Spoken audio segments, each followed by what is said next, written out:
The average American family would have to work more than 14,000 years. The highest paid guy in the NBA, Kobe Bryant, would have to play for 29 years to make as much money as Barack Obama spent to become president in 2008. Yes, we can. $730 million. The combined trends of increased inequality and decreasing mobility pose a fundamental threat to the American dream, our way of life, and what we stand for around the globe.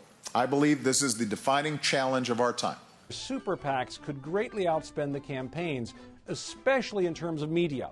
Unlike the candidates, these groups are not limited in how much money they can accept from businesses, labor unions, and individuals. And they're already throwing money around like there is no tomorrow. Although legally they cannot coordinate their actions with campaigns, they certainly line up behind their chosen contenders. The wealth gap is getting worse.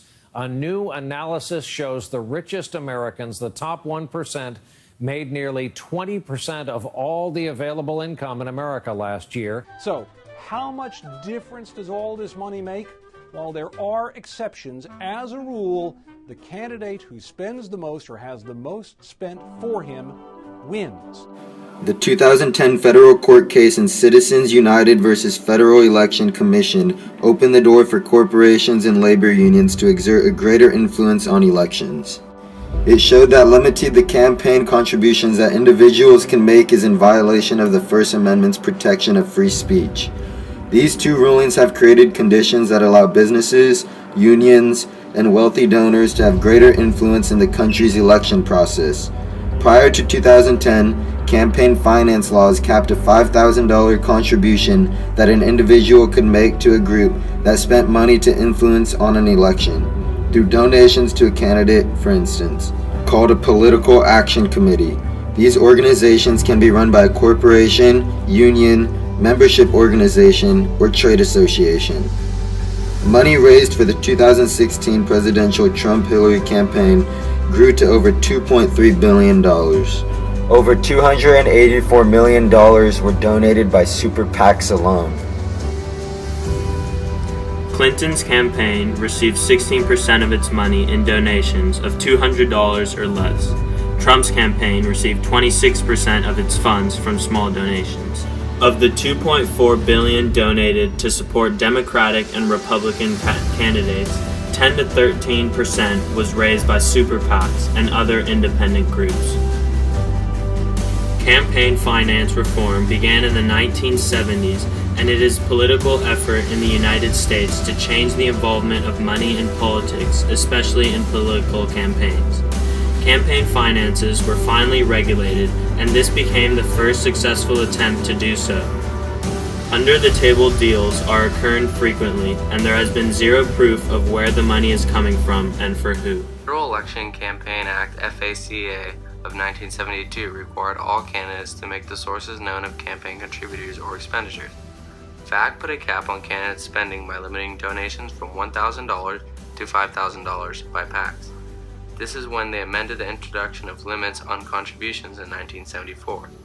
These specific election donations are also known as hard money. The Federal Election Campaign Act (FACA) of 1972 required all candidates to make the source known of campaign contributors or expenditures. FAC put a cap on a candidate's spending by limiting donations from $1,000 to $5,000 by PACs. This is when they amended the introduction of limits on contributions in 1974. These specific election donations are also known as hard money. The 2010 federal court case in Citizens United versus Federal Election Commission case, in which the court ruled that super PACs were allowed to pay for media that mentioned any candidate in periods immediately preceding election. It was stated that it was their right in the First Amendment for free speech.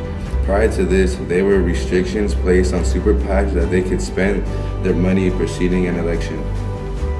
Many people disagree with the Supreme Court's decision to change this law, but it was still put into action. Certain candidates received money for their political parties from money that is raised through fundings from political action committees, party and joint fundraising, and from their campaigns themselves. PACs cannot actually have direct contact with that candidate they are donating to. Super PACs and big corporations spend billions influencing America's government. we give them trillions in return.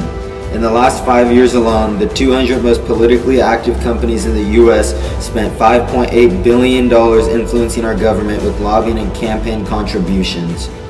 These same companies got $4.4 trillion in taxpayer support, earning a return of 750 times their investment. It's a vicious cycle of legalized corruption. As the cost of winning election explodes, politicians of both political parties become ever more dependent on the tiny slice of the population who can bankroll their campaigns. To win a Senate seat in 2014, candidates had to raise $14,351 every single day. Just 0.5% of Americans donate more than $10,000 in any election. So it's perfectly clear who candidates will turn to first and who they're obligated to when they win. In return for campaign donations, elected officials pass laws that are good for their mega donors and bad for the rest of us. Our elected officials spend 30 to 70% of their time in office fundraising for the next election. When they're not fundraising, they have no choice but to make sure the laws they pass keep their major donors happy, or they won't be able to run in the next election. Until it's addressed, corruption will continue to block progress on every issue. Because the 1%, or more specifically known as the richest people / corporation owners in the world, continue to control our government, even without our knowledge, the average person's voice is only getting smaller. A solution to the problem is that we suggest that all candidates can only accept a certain amount of money before exceeding their money cap. We believe a reasonable money cap is $400 million per candidate in their final election, from overall donations, super PACs, individuals, fundraising, etc. Any money that was accepted after reaching its money cap will not be used in candidates' run for election, but used as subsidies towards charity, donations, or so forth. In addition to this, all candidates must continue to report who they are getting their money from and how much. To make sure no candidate is breaking the rules by receiving money under the table, they must report where they plan on spending the money that they get beforehand, kind of like a set plan, and if not reported, will be disqualified in the candidate election and punished by the U.S. government for money laundering. And finally, all candidates will have a cutoff date where they may not accept any more money given to them within the final months prior to the election. The candidates must use the money they have received before this deadline. All other money not used or donated afterhand will be donated to a non-profit organization / charity under the government's rule.